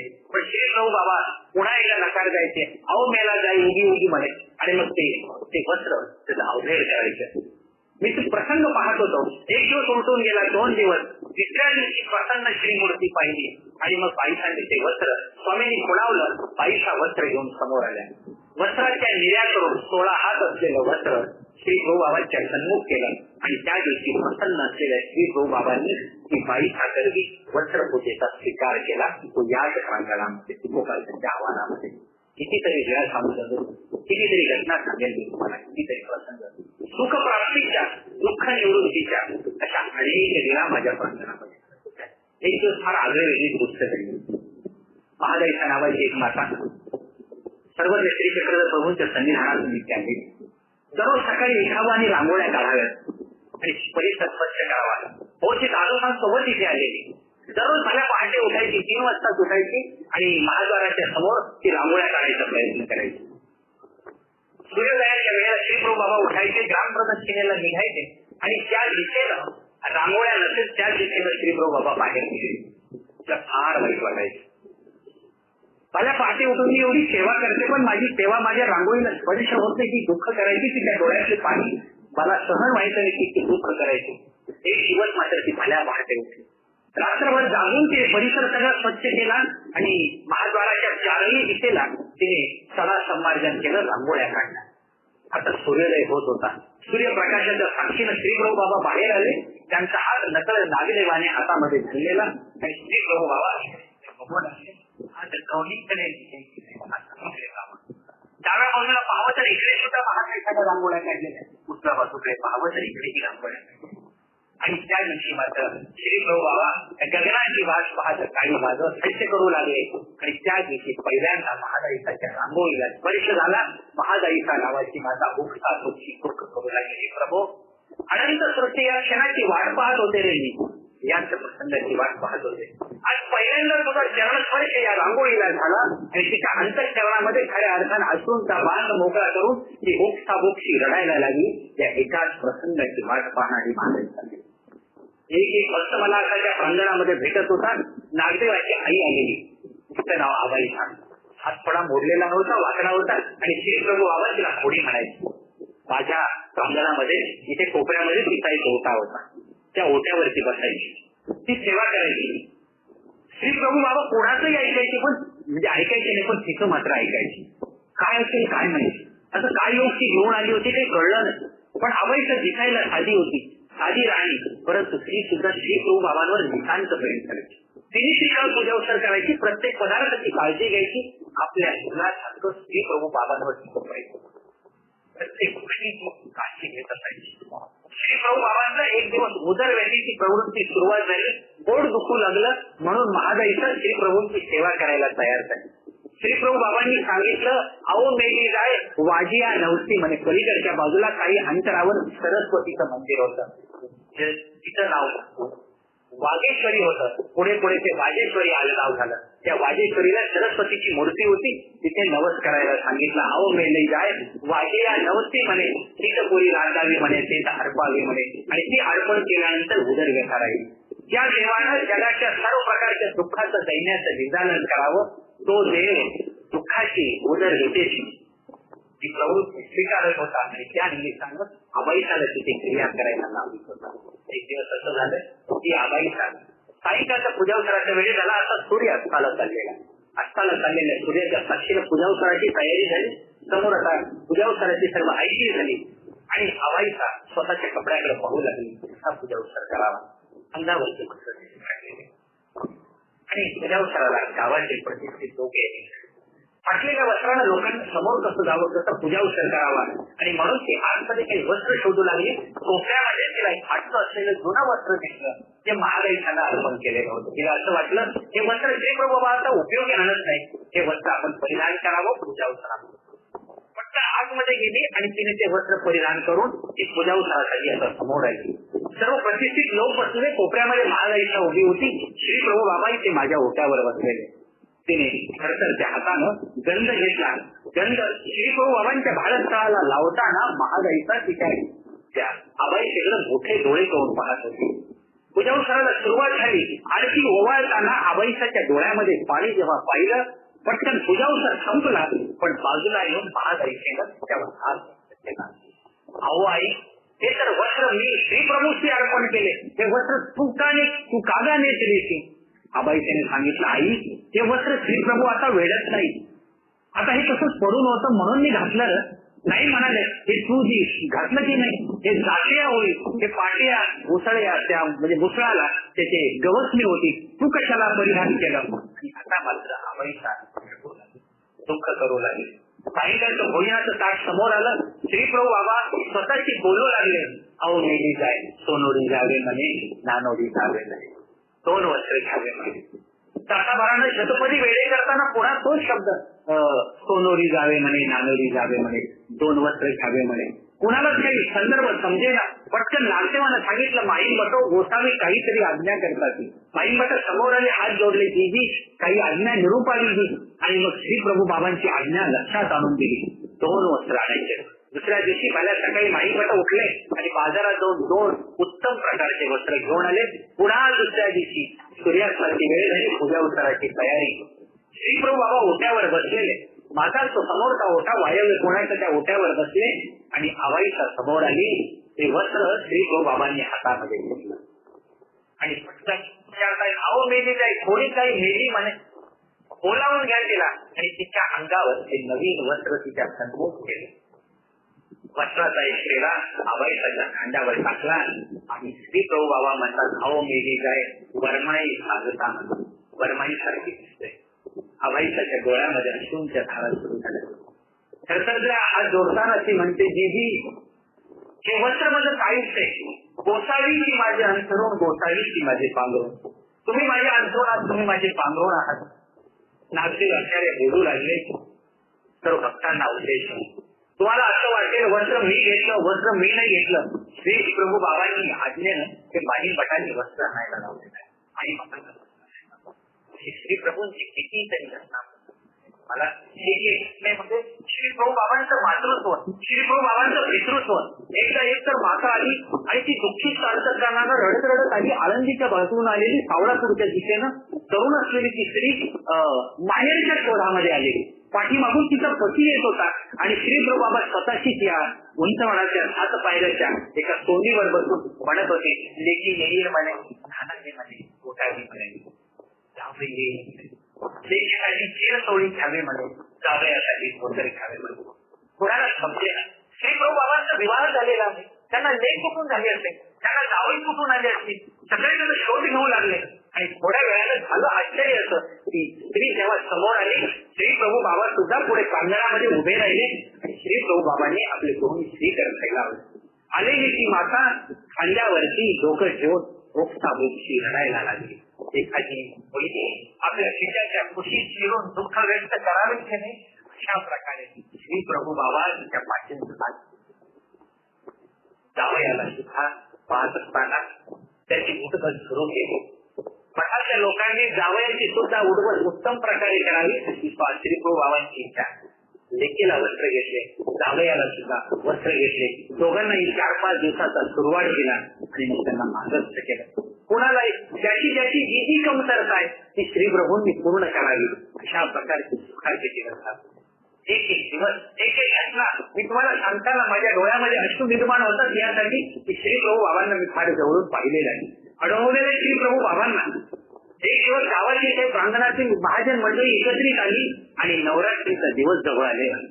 सगळ्यांनी ठरवलं की उंच मठाच्या समोर आपण तिथे नवरात्राचे घट स्थापित करावे. श्री प्रभू बाबा चिकोपाध्याच्या आवारात वास बघायला होते आणि खेळ करत आलेले. तिथे ते नवरात्रीचे घट बसवले गेले, मातीचे घट विस्तारले गेले. श्री प्रभू बाबांना ही गोष्ट मानवली नाही की माझी आवडीची जागा आहे, तिथे देवतेची मूर्तीची स्थापना करण्यासाठी. पण श्री प्रभू बाबा पुढे आले आणि ते संपूर्ण मातीचे घट आपल्या श्रीचरणाने उद्ध्वस्त केले. मातीचे घट विदारले आणि गावाची लोक उडाले. हे पटकन म्हणू लागले, आमचे श्री प्रभू बाबा 890 हे शिवने आले, भक्तजन आले ना, तेव्हापासून श्री प्रभू बाबा आमची बिघडलेले. आणि त्या दिवशी मात्र भक्तजनांनी कितीच पूजन केलं नाही. सगळ्यांना वाईट वाटलं. आवाईला वाटलं आम्हाला बोलले असते तर चाललं असतं, पण श्री प्रभू बाबांना बोललेलं केलं सहन झालं नाही. रात्र खलबत सुरू झाली. माईन भटांनी लालसेवानी ठरवलं की आता आपण इंद्रपुरात राहायचं, आपण निघून जाऊ. ही चर्चा सुरू झाली आणि मी मात्र दुःखीत होऊ लागलो की आता श्री प्रभू बाबा जातात की काय, मला शंका वाटू लागली. आणि हे तिसऱ्या दिवशी सकाळी दोघे जण निघाले. पलीकडे देऊळवाडा नावाचं गाव आहे, तिथे जाऊन दामोदराला भेटले आणि सांगितलं, गोसावी तुमच्या गावाची येऊ पाहताची. दामोदर खुश झाला, आनंदित झाला. पालखी घेऊन निघाला, वाद्यंत्रासहित निघाला आणि पालखी उंच मठाच्या प्रांगणामध्ये संध्याकाळी. आता श्री प्रभू बाबा निघणार, अख्खं गाव निरोपाला उभं राहिलं. सगळेजण विनंती करतायत, मी सुद्धा विनंती करत होतो, परंतु माझ्या डोळ्यात याची कोणाला दिसत नव्हती. सर्व लोक विनंती करतायत आणि श्री प्रभू बाबा म्हणतायत, अहो मेली जाय, गाव घेरी म्हणे, लोक लुटायला आले, जणू काही रिक्षपूर. म्हणून श्री प्रभू बाबा कोपऱ्यामध्ये लपून बसले. माही भट आणि नागदेवाचे विचार करू लागले. एवढी सगळी तयारी केली, दामोदराला विनंती करून आता पालखी सुद्धा आणली, इथे समोर प्रांगणामध्ये ठेवली. आता श्री प्रभू बाबा शिकायला तयार नाही, काय करावं. दोघांनी पटकन जाऊन आबाईचे पाय धरले. आई आता गोसावी तुमची ऐकतील. आबाईचा पटकन उठले आणि त्या फुलाच्या ओढ्यावरती बसलेल्या श्री प्रभू बाबांचे श्रीचरण धरून ते म्हणजे जीजी बीजे जिजोजी पालखीमध्ये आपण बसावं. आणि आता मात्र श्री प्रभू उठले, कोणाचंच नाही ऐकलं. श्री प्रभू आबाईचं ऐकता ऐकता उठले आणि जाऊन पालखीमध्ये बसले. क्षणार्धात पालखीचा पडदा लावला गेला, पालखी उचलल्या गेली आणि हळूहळू आता पालखी देऊळवाड्याच्या दिशेने निघाली. श्री प्रभू बाबांची पाठमोडी ती मूर्ती मी पाहू लागलो आणि मला दुःख होऊ लागलं. अनंत युगाचा प्रवास झाला, परमेश्वराची भेट काही दर्शन नाही. योगायोगानं तो परमेश्वर प्राप्त जर झाला तो सुद्धा दूर होत चालला. 2 दिवस गुंतवून गेले, पाहता पाहता काही महिने उलटले. पण इथे परमेश्वरपुरामध्ये रोगराई सुरू झाली, साथीचे आजार सुरू झाले, लोक आजारी पडू लागले आणि पाहता पाहता या सर्व गोष्टी श्री प्रभू बाबांना देऊळवाड्यापर्यंत समजल्या. आणि आता श्री प्रभू बाबा स्वतःशी बोलू लागले, अहो मेरा नाही रिक्तपुराची जावे. भक्तजनांच्या लक्षात आलं आपण कितीही ठरवलं तरी रिक्तपुरामध्ये श्री प्रभू बाबांची भाव त्यांना परत परमेश्वरपूरला जायचं. आणि मग देऊळवाड्यावर पुन्हा आता या परमेश्वरपुराकडे श्री प्रभू बाबांचा प्रवास सुरू होत होता. आनंदीत असलेली श्री प्रभूंचं हे दुसऱ्यांदा दर्शन मला या निमित्तानं झालं. आणि श्री प्रभू बाबा तेव्हापासून माई म्हणता अगोदर पुण्याने गावातल्या सगळ्या मंडळींना एकत्रित केलं आणि सांगितलं आता जर श्री प्रभूंना तुम्हाला परमेश्वरपुरामध्ये जर ठेवायचं असेल ना तर आमची विनंती आहे, हा राजमठ हा परिसर आम्हाला तुम्हाला विकत द्यावा लागेल. सर्वजण तयार झाले, महाजन मंडळी तयार झाली आणि 60 आसू देऊन तामुर्ताच्या साक्षीनं ताम्रपत्र तयार करण्यात आलं. अड, मड आणि मडोली. अड म्हणजे कोपऱ्यामध्ये असलेली कापूर विहीर, तिला अड म्हणतात. इथे नैऋत्येला असलेली मडोली म्हणजे श्वानबाह्यांची 7 मूर्त्या असलेली बाह्यांची मूर्ती मडोली छोटी होती, त्याला श्वानबाह्यांची मडोली असं म्हटलं जायचं. ती मडोली आणि 3 मठ अर्थात मी राजमठ, माझा मोठा भाऊ उंच मठ आणि पलीकडे असलेला स्त्री पुरुष मठ, आम्ही 3 जण रायंगण असा सर्व परिसर 60 आसूंमध्ये इथे विकत देण्यात आलं. ताम्रपत्र तयार झालं. 118 फूट लांबीचा हा पूर्व पश्चिमेचा असलेला जगतीचा भाग आणि 95 फूट रुंदीचा हा उत्तर दक्षिणेकडचा भाग. अशा प्रकारची ही सगळी जगती आणि हे सर्व रायांगण महाद्वार त्यावेळेला त्या भक्तांच्या माध्यमातून श्री प्रभू बाबांकडे पूर्ण करण्यात आलं. असे म्हणते कर्तृत्वान पुरुष होता, फार कर्तृत्वान पुरुष. महाराष्ट्राच्या गोदावरीच्या काठावरचं सरा नावाचं गाव टिकून आलेला अतिशय सरसरीत नाकाचा उंच दिसणारा गोरा पान दिसणारा ब्राह्मण फार विद्वान होता, फार हुशार होता. पहिल्यांदा जेव्हा यायला निघाला ना इथे कोपऱ्यापर्यंत येऊन पोहोचला. आनंदीच्या पलीकडे असलेल्या एका महाद्वारापर्यंत जेव्हा तो आला त्याने एका मातंगाला विचारलं, श्री प्रभू बाबा कवनीकडे राज्य करत असते. आणि पटकन मातंगाने सांगितलं, हे नव्हे श्री प्रभू बाबा आत्ताच मालनदेवीकडे तिकडे त्यांचा प्रवास झाला. आणि पटकन तो मातंग जेव्हा पाठमोरा झाला या अतिशय विद्वान असलेल्या ब्राह्मणानं तिथं त्या मातंगाला अनुलक्ष करून साष्टांग दंडवत देव दुर्लभ त्या देवाचे होता. आता अतिशय नम्र असलेला हा माहीमभट्ट जेव्हा आला की नाही सिकोपाध्यांच्या आवारामध्ये ओट्यावर बसलेले श्री प्रभूंच्या सन्मुख गुळाची भेली त्यांनी केली. ते गुळाची भेली हातामध्ये घेऊन आरोगण करताना श्री प्रभू बाबांच्या काजेवरून तो गुळाचा रस ओसंतच होता, वाहत होता. जणू काही आनंद रस श्री प्रभूंच्या तोंडावरती गळताना मला तिथे दिसत होता. श्री प्रभू बाबांच्या सेवेमध्ये असलेल्या त्या माहीम भटानं आबाईसाला विनंती केली, आई माझं एक सेवेचे उलिंग द्यावी. सर्व सेवा वाटलेल्या होत्या, कुठलीच सेवा शिल्लक नव्हती. पण माहीम भट फार हुशार होता. त्याला कोपऱ्यामध्ये असलेल्या दिसलेल्या चुलीमध्ये राख दिसली आणि पटकन त्या दिवसापासून चुलीची राख फेडण्याची देवाच्या विद्वान ब्राह्मणाने दररोज सोवण हात चालवायचा, सोन्याचं दुकान चालवायचा. 3.5 आसू दररोज आम्ही श्री प्रभूंच्या अर्पण करायचं. दररोज 1 आसूची फुलं श्री प्रभूंच्या सेवेसाठी अर्पण करणारे 2दा पुरुषार्थानं, एकदा 360 असो आणि एकदा 700 असो, हे पुरुषार्थानं आपल्या घरून आणलेल्या 3200 असो अशा एकूण 45 ते 60 आसू या माहीम भटांना श्रीप्रभूंच्याकडे खर्च केलेला आहे, वेचलेल्या व्यापारासाठी दिलेले. दररोज चाललेल्या व्यापारातून 3.5 आसू अर्पण करायचा, पण या व्यक्तीचं एवढा मोठा द्रव्य या माहीम भटांना अर्पण केलेलं. अतिशय विद्वान होता. एक दिवस या परिसरामध्ये फार उत्तर भारतातून काही संन्यासी लोक येणार होते. चर्चा सुरू झाली, कोणीतरी येणार, न्यायवादी नावाचे कोणीतरी संन्यासी होते, पण थोडके नव्हते, 700-500 लोक येणार. आणि त्यांनी एकोपाध्यांना, ईश्वर नाईकांना, केशव नाईकांना निरोप पाठवला. म्हणाले श्रीप्रभू भ्रष्ट करतील आणि मग आम्हाला येता येणार नाही. ईश्वर नाईक हुशार होते, ते म्हणाले श्रीप्रभूची काही त्यांचे कोणी मालक थोडेच, श्रीप्रभूंना आम्ही सांगू शकत नाही, तुम्हाला यायची इच्छा असेल तर या, न यायची इच्छा असेल तर नका येऊ, पण श्रीप्रभूंना आम्ही बंधन नाही घालू शकत. न्यायवादींच्या अवतीभोवती काही संन्यासी मंडळी होती.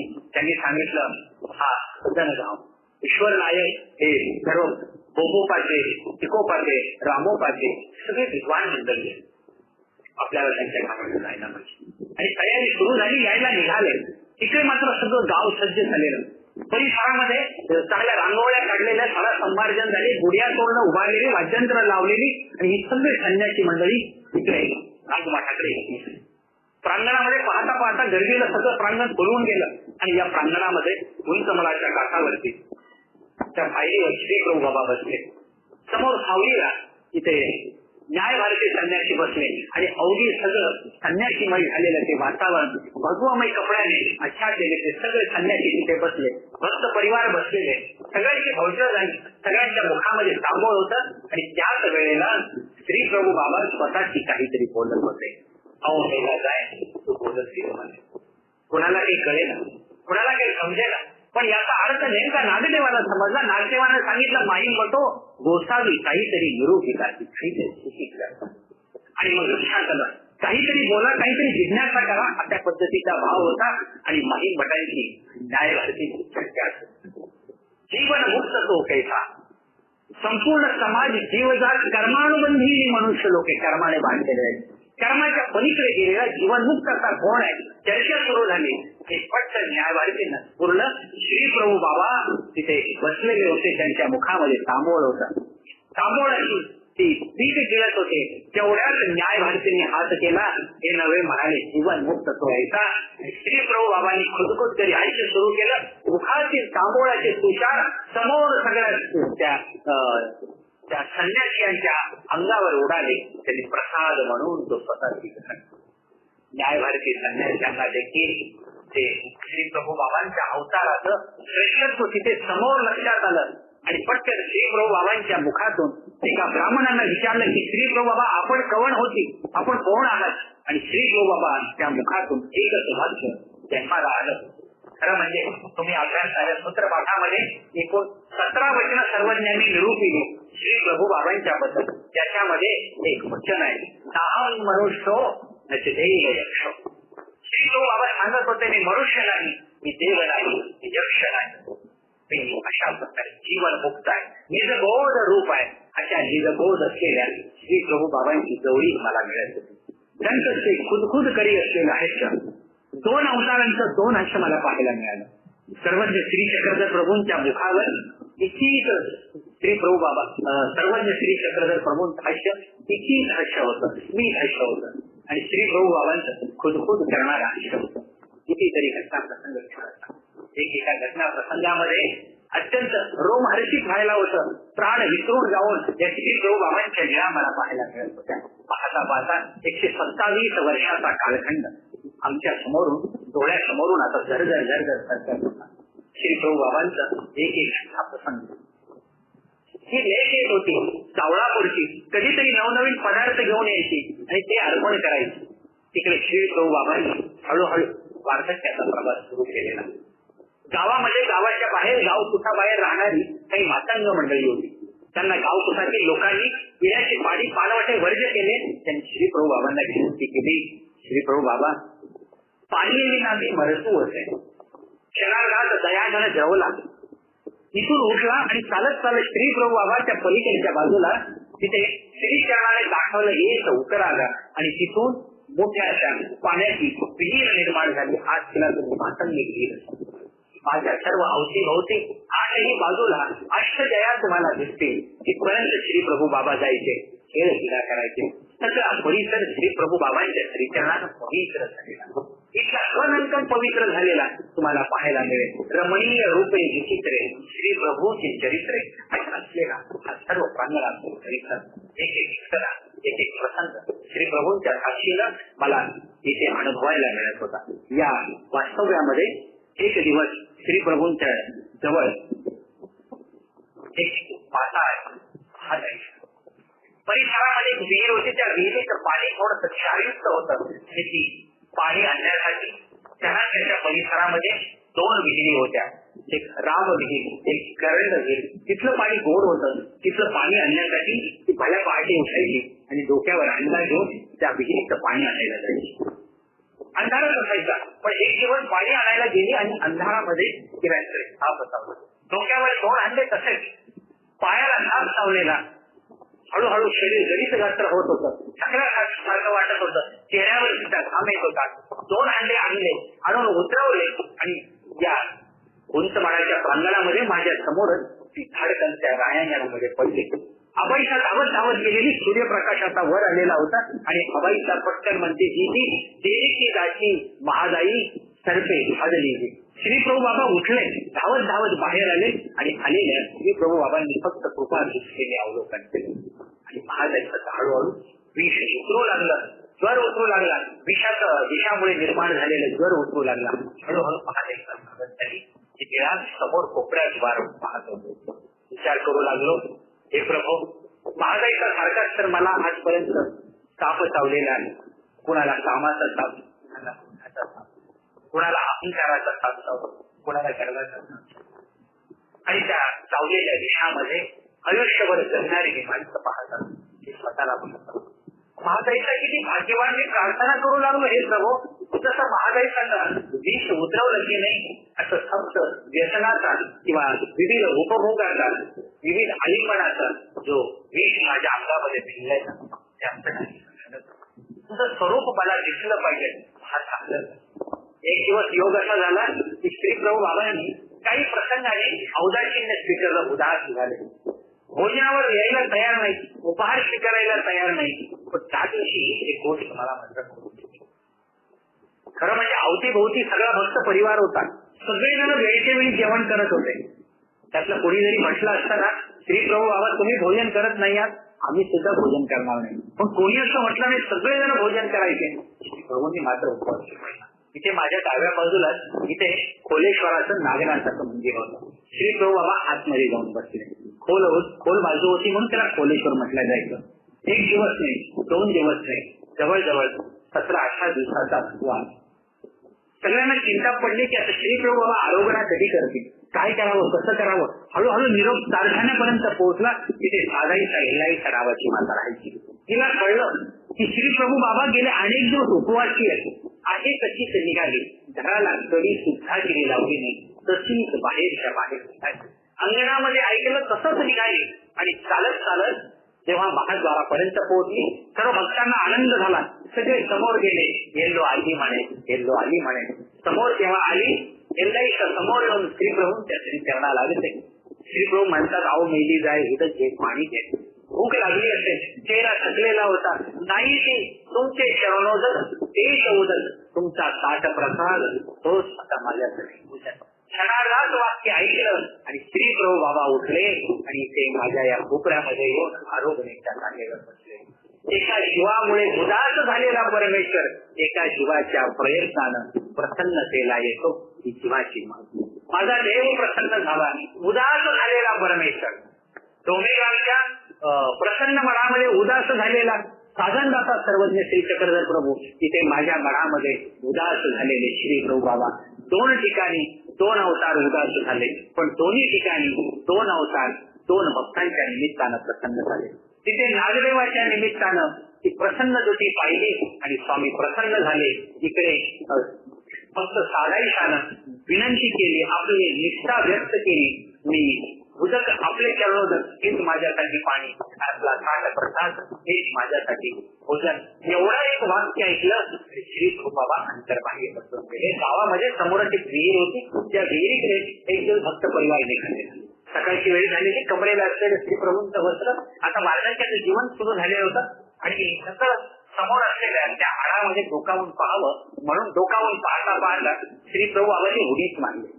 आता श्रीमूर्ती पाण्यामध्ये खाली जाऊ लागली, वर येऊ लागली. बाजूच्या गठड्या भोवती नागदेव फिरू लागला, माईंभट्ट फिरू लागले. परंतु आता काढायचं कसं चर्चा सुरू झाली.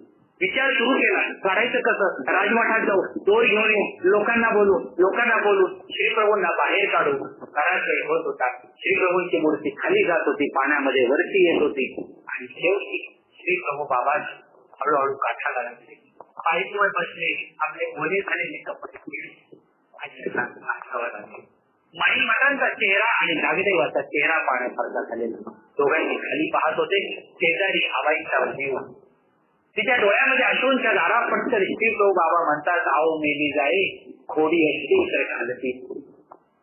तुमच्या जागेवर जर आबाईचा असते ना, तिने आनंद विचार केला तिला पोहता येते की नाही. ती उडी मारून मोकळी झाली असते आणि मला काढण्यासाठी तिने प्रयत्न केला असता. ज्ञान असं भोवती फिरतं, प्रेमाला फिरता येतं, प्रेम एकदम खाली उतरतं, ते तिने मला वर काढायचा प्रयत्न केला. असे असंख्य पाहिजे म्हणून श्री प्रभू बाबा साधाईसावर प्रसन्न व्हायचे. स्वतःची हलणारी गाड काढली, स्वतःच्या करांगोळीनं तिथे साधाईसाच्या हातामध्ये दिली. प्रसन्न झालेले श्री प्रभूंनी आपल्या माळ्यावरचे केश कळाप काढून तिथे साधाईसाच्या हातामध्ये दिले. मुखातील सुपारी थोडी काढून दिली. आपल्या श्री करांगोळीचा नख काढून साधाईसाला दिला. आता प्रसन्न असणारा दयाळ कितीतरी दिवस उलटून गेले होते. आता भारत जवळ आलेला होता. श्री प्रभू बाबांच्या श्रीमूर्तीचे केस हळूहळू पांढरे झाले होते. अंगामध्ये असा थरकाप सुरू झालेला होता. हात असा थरथर कापायचा, श्रीचरण थरथर कापायचे. वारगांची प्रकृती प्रवृत्ती स्वीकारलेली होती आणि आता तिथे धामाला वारगांच्या निमित्तानं तिथे ओट्यावरती पोहोचणारे श्री प्रभू बाबा भक्तजन सर्व अवतीभोवती जमलेले होते. सर्वजण विचार करू लागले. शेजारी नागदेव उभा होता, महादाईचा उभी होते. प्रत्येक जण विचारत होते की श्री चांदवराव गोसावी आपणे अशी निरोविले तुमच्या निरोगण्यामध्ये घातला. आता आपण धामाची जाऊ पाहतात, आपण सौनाची निरोगिता पटकन श्री प्रभूंच्या मुखात घ्यावं. अहो मी काय माता कोणाची राणी श्री दत्तात्रय प्रभूंच्या सांभाळ्याने मला खाली जावं. हळूहळू आता श्री प्रभू बाबांचा धाम असले जाण्याचा प्रवास शेवटचा दिवस उजाडला. तयारी सुरू झाली. गावामध्ये पाहता पाहता सर्वत्र पाठी पोहोचली, वार्ता पोहोचली. मोठ्या मोठ्या संख्येनं लोक येऊ लागले. श्री प्रभू बाबांचं स्टेज शेवटचं दर्शन घेण्यासाठी प्रचंड गर्दी सुरू झालेली. श्री प्रभू बाबांना इथे माझ्या ओट्यावरती टेकून बसवलेलं श्री नेत्र उदय होते. कृपा दृष्टीने सगळ्यांना अवलोकन करत होते. शेवटचा प्रवास जिथून आम्हाला गाड्याची तयारी सुरू झालेली. हळूहळू सूर्य तारा चाललेला. जाणाऱ्या सूर्याच्या साक्षी आता श्री प्रभू बाबांनी आपल्या भोगता-भोगशी सगळेजण रडायला लागले, दुःख करायला लागले. पाहता पाहता सावळापूरच्या लेखी परत ही गोष्ट ही वार्ता पोहोचली. तिथे विहिरीवर पाणी शेणताना तिने ही बातमी ऐकली आणि डोक्यावर आणलं. तिथे टाकून ती धावत आरडत ओरडत तोही आळंदियाच्या पासून राजमठाच्या पाण्यात पोहोचली. राऊळ माय राऊळ बाप आपला पिता गेल्याचं दुःख व्यक्त करणारी भोगता-भोगशी रडणारी ती सावळापूरची लेख सगळ्यांनी पाहिली. बाकी मठांना सुद्धा बनवलं. सगळेजण दुःख करू लागले. शेजारी औंठा होते, सगळे दुःख करू लागले. परंतु सगळ्यांच्या दुःखापेक्षा सावळापुरीच्या लेखीचं दुःख फार मोठं होतं. भाऊकरी मंडळी एकत्रित आली. आता तिरडी तयार करण्यात आली. श्री प्रभूंच्या श्रीमूर्तीला स्नान घालण्यात आलं. उत्तम प्रकारचे वस्त्र परिधान करण्यात आले. श्री मुकुटाला वस्त्र परिधान करण्यात आलं. अंगावरती गळ्यामध्ये वस्त्र आहे, गळ्यामध्ये तांदूळ आहे. श्री प्रभूंचा अंतिम प्रवासाची तयारी. समोरच्या दिंडीवर पालखी तयार करण्यात आली. पालखीमध्ये श्री प्रभू बाबांना जणू काही पद्मासन घालून मांडी घालून बसवलेलं आणि असं वाटत होतं श्री प्रभू बाबा आपल्या सगळ्यांचे पाहत पाहत सगळा परिवार सर्व सगळे दुःखाक्रांत झाले. सगळ्यांच्या डोळ्यात अश्रूंच्या धारा. समाजात सुद्धा जयश्री करून आलं. श्री प्रभूंचं आम्ही ते पाहिजे शेवटचं दर्शन श्री प्रभू बाबांचं वाजेश्वराच्या पलीकडे जनाच्या जवळ श्री प्रभू बाबांचा अंत्य शुश्रूषा झाली. माई भटाणे आणि नागदेव आचार्यांनी कावळापूरच्या लेखीला सांगितलं आता शेवटचा एकदा तू राजमठात कर, तुला शिरशोळी एकदाची देऊ दे. पटकन ती म्हणते आता माझं राहुळ गेले, माझा बाप गेला, आता शिर कशासाठी पुढे कशासाठी. तिथं दुःख पाहून माहीम भट्ट नागदेव आचार्य आणि पटकन माहीम भटांच्या तोंडामध्ये शब्द आला, भटो लाईले साडलेले आम्हाची आम्हाची तेवढं दुःख नाही. या ही खरी श्री प्रभू बाबांची ही खरी श्री प्रभूंच्या त्याला माझे त्या आठवणी सोबत मी जगण्याचा प्रयत्न करतोय. पण खरं सांगत तुम्हाला आम्हाला भेटायची इच्छा नाही. मला तुमच्यामध्ये कुठेतरी नागरिक दिसतो, कुठेतरी माणसं, एखादी सेवा करणारी माता दिसते ना की तिला पाहिलं की मला आवाई सांगते. कुणीतरी महाराजांचं तुमच्यासारखी मला तिथे दिसतंय, त्यांच्याशी मला भेटायचं असतं, बोलायचं असतं. पण खरं सांगू हीचा दुर्दैवी आहे तुमच्यामध्ये आणि माझ्यामध्ये त्याचा कधीच घडणार नाही. आणि देवाला प्रार्थना नाही, हे प्रभू एकदाची पाडून मला सगळं भरपूर दिसलं पाहिजे. यांच्या रूपानं मला नागरिक दिसणार नाही, यांच्या रूपानं मला भरपूर त्यांच्या सुखानं यांच्या रूपानं मला निघायचं सांगायचं अवसर दिसेल. आणि पुन्हा एकदा गुरुकुळात गेल्यासारखं म्हणजे आज मी गुरुकुळापासून जाऊ म्हणजे भिंत तयार झाली तुमच्यात आणि माझ्यात आमच्या वाटलं. पण खरं सांगू की त्या अनंत वर्षाच्या एक आठवण हे सगळे सांगतात. मला तो प्रसंग मी करतो आहे, मी आठवतो आहे, हे किती सोन्याचे दिवस होते. त्यावेळी येणारा भक्त परिवार माझा भरभरून दर्शन घेत होता. पण ही सगळी मंडळी हळूहळू माझ्यापासून दुरावली गेली. अनेक लोक आता भेटायला येतात, ते काहीतरी अवशेष शोधायच्या निमित्ताने येतात, विशेष घेऊन जाण्यासाठी येतात, मला भेटण्यासाठी कोण येतात. माझ्यासाठी बोलायला कोणाला वेळ आहे, प्रत्येकाला तिथला विशेष हवा आहे, पण माझ्यासाठी असे तरी असते. म्हणून मला तुमच्या भेटीचा तो देव भेटतो, मला ते राहुळ आठवतात, मला तो भक्त परिवार आठवतो, तुमच्या रूपामध्ये तो मला दिसतो. सतत तुम्ही असं देत राहावं, तुमच्याशी मला बोलता यावं आणि तुमच्याशी बोलताना श्री प्रभूंच्या असंख्य वेळा मला शोधता यावे, ते प्रसंग मला आठवता यावे. तो देव जो त्या देवानं खऱ्या अर्थानं साधन जातात सर्वज्ञ श्री चक्रधर प्रभूंना खऱ्या अर्थानं सर्वज्ञ श्री चक्रधर प्रभू हे नाव प्रदान केलं, तो देव मला आठवता यावा.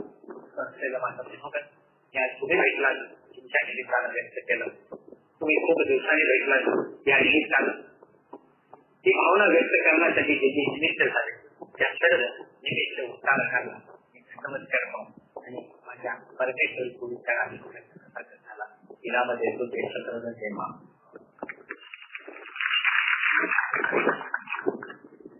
खूप साऱ्या गोष्टी बनवण्याच्या खूप साऱ्या ज्या आहेत त्या वेळा आपल्याला संतांना एक प्रेरणा देतात.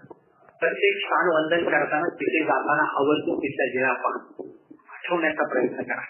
तुम्हाला सुद्धा तो भाव निर्माण होईल, तुमच्या सुद्धा डोळ्यामध्ये तेच अश्रू तयार होतील आणि या सगळ्या भावना आपल्यावरती तुमची दिसली जातात. आपल्याला फक्त त्या निळ्या शक्ता आल्या पाहिजे. तुम्ही स्मृतीस्थळामध्ये वाचता की बिळा घोकल्या, बिळा वाचण्याचं कुठं नाही, बिळा घोकल्या. बिळा हा घोकण्याची वस्तू आहे, ती आठवण्याची गोष्ट आहे, ती मनन करण्याची गोष्ट आहे. आपल्याला डोळ्यासमोरून ती कथा घडते आहे अशा प्रकारचा भाव आपण आठवू शकतो. त्या सर्व लिळा खूप साऱ्या लिळा असंख्य लिळा आपल्याला आठवता आल्या पाहिजे. जीव मोठीने ज्या काही लिळा पुढ्या राहिल्या असतील त्या लिळा पुन्हा जेव्हा तेव्हा भेटत आठवण्याचा प्रयत्न करतो. खरं म्हणजे नेहमी श्री प्रभूची लिळा माझ्या मुखातून अदृष्टाने ती वधून घेतली. खरं म्हणजे आमच्या अर्जुन दादांसाठी ज्या काळ्या वधू आहेत विषय त्यांनी मला सुचवला होता. म्हणजे हे बघ गोष्ट कशी असते, अदृष्ट एखाद्याला निमित्त करून ती क्रिया करून घेतो. पण मलाही असं वाटलं की अरे असं फक्त बोलणं बरोबर नाही, आपण अगोदर परमेश्वरपूरला गेलो म्हणून इथे यायच्या अगोदर 2 दिवस परमेश्वरपूरला गेलो. मग तिथे सगळ्या गोष्टी शोधता आल्या. नागपूरचे एक सतत छत्रपती भाऊ भजवे मग त्यांचं स्थान तो त्यांचा फार सुंदर अभ्यास आहे. कोणत्या दिशेला कोणत्या अंतरावरती किती याच्यावरती कुठावर कुठलं स्थान आहे ही सगळी मांडणी ते एक थर्माकोलचं त्यांनी तिथं त्याला आपण जे मॉडेल म्हणून ते तयार केलेलं आहे. ते मॉडेल पाहिलं की सगळं डोळ्यासमोर हे सगळं उभं राहतं. त्याची लांबी, त्याची रुंदी, त्याची दिशा, त्याची उंची, त्याची खोली, तिथला सगळा परिसर आपल्या डोळ्यासमोर उभा राहतो. ते खूप सारे वेगवेगळ्या गुणांचे पुरुष आहेत. आपल्या पूर्वजांनी अतिशय प्रयत्नानं ज्या लिळांचं संकलन केलं, दानपोठा तयार केलं. खरं म्हणजे हे ग्रंथ नसते ना तर आज आपण कुठे सांगता येईल. अशा खूप साऱ्या ग्रंथांतून तो आपल्याला परमेश्वराचे अवतार दिसतात, लिळा दिसतात, त्याला आठवता आलं पाहिजे. खूप छान अवसर आहे. खरं म्हणजे भुसावळला करायचं आलो पण इथे मंदिरात येण्याचं भाग्य मला मिळालं नव्हतं. आदरणीय अर्जुनदादांनी तो योग प्राप्त करून दिला. कैवल्यवासी श्री मोठे बाबूराव दादा यांना मी पाहिलेलं आहे. परमार्ग बजेट म्हणून त्यांची परमार्गामध्ये आम्ही घेतली ओळखली. खडकोलीला आम्ही तीर्थयात्रेला चाललेलो आणि योगायोगाने इथल्या लोकांना घेऊन आदरणीय बाबूराव दादा खडकोलीला स्थान मला वाटतं की ते 2000 अगोदरच 12-13 आदरणीय बाबा कधी ठरले 2021 लोकांचे आणि ते खडकोलीचा मला परिसर आठवतो. ते सगळे पदार्थ इकडून घेऊन निघालेले. कृष्णाच्या साधूंना सगळ्यांना भिक्षा वाढत होते. परमार्ग भजक असलेला एक साधक किती वेगवेगळ्या पद्धतीने आपापली सेवा रुजू करण्याचा प्रयत्न करत असतो. एकेका पुरुषाकडून एकेका साधकाकडून आपल्याला गुण घेता आला पाहिजे. त्यांच्या परमार्गाच्या ठिकाणी भजनाचा गुण जरी मला स्वतःमध्ये उतरवता आला तरी मी स्वतःला धन्य समजेल. कितीतरी उपकार आपण फार भाग्यवान. खरं तर भुसावळकर मंदिर तुम्हाला 2-3 मंदिरांचं वास्तव आहे, अनेक साधकांचा सहवास आहे. आदरणीय त्या मंदिरामधल्या आदरणीय वैशालीताई लवकर ही निरूपणाची पुन्हा एकदा आपल्याला भेटायला येणारच आहे. थोडी मी तुम्हाला सांगेल पण अशा पद्धतीनं सातत्यानं या निमित्तानं भेटी होत राहते. धर्मवार्ता होत राहील.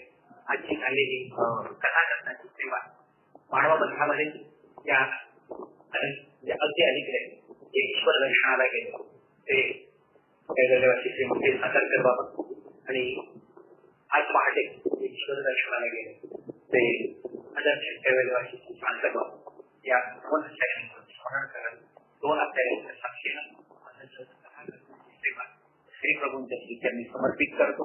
पुन्हा भेटत राहू, बोलत राहू. उद्याचाही दिवस आपल्याकडे आहे. उद्याही आपण बोलणार आहोत, या निमित्तानं चिंतन करणार आहोत. झालेल्या कथा कथनाला या ठिकाणी मी विराम देतो. जर काही चुकलं असेल, जुनं झालं असेल, अंतःकरणानं तुम्ही क्षमा करावी ही भावना व्यक्त करतो. कथा कथनाला विराम.